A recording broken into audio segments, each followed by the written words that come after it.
Well, got the rail buggy out the other day. Drove it around about 10-15 minutes. And everything was good. Turned it off. Started it back. Maybe a half hour later.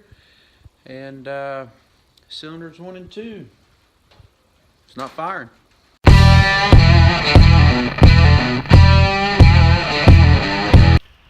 Started digging around.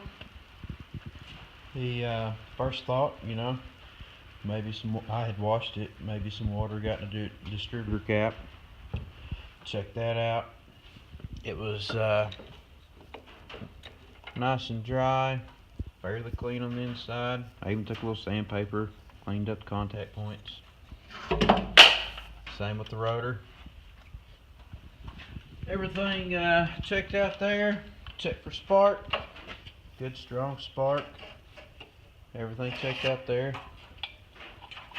Well, maybe the main jet in the carb stopped up. Most off-road guys have a lot of problems with jet stopping up. The air is really dirty. I'm not running the best filter. Got a crappy filter. So dug in, everything was spotless, everything looked clean. So I knew it wasn't the carbs. So okay, valves. Checked the valves. They were a little out. I got them back in. They were a little loose, but nothing that shouldn't run.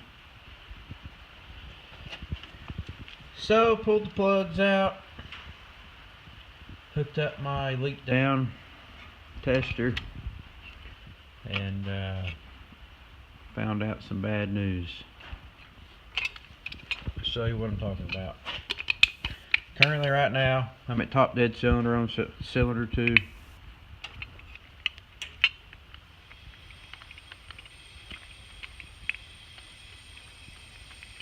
Crank her up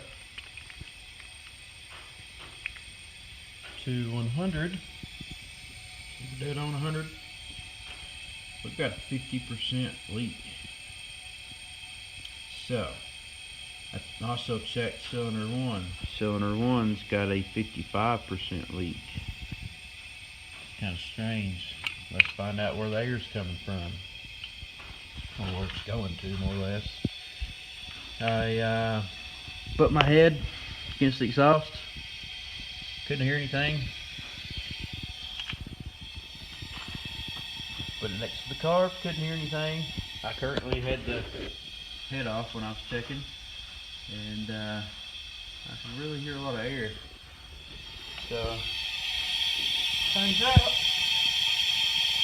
we have air blowing into the crankcase.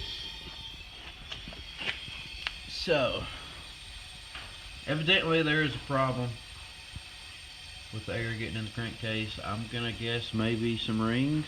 It's kind of weird how both cylinders went down at the same time. I don't know. There's plenty of oil in it. The oil's fresh. It's fully synthetic VR1 Valvoline oil, high dollar stuff. It's all I've ever ran in it. So I guess we'll dig in at a later date. I don't really have the time to get that deep into it right now.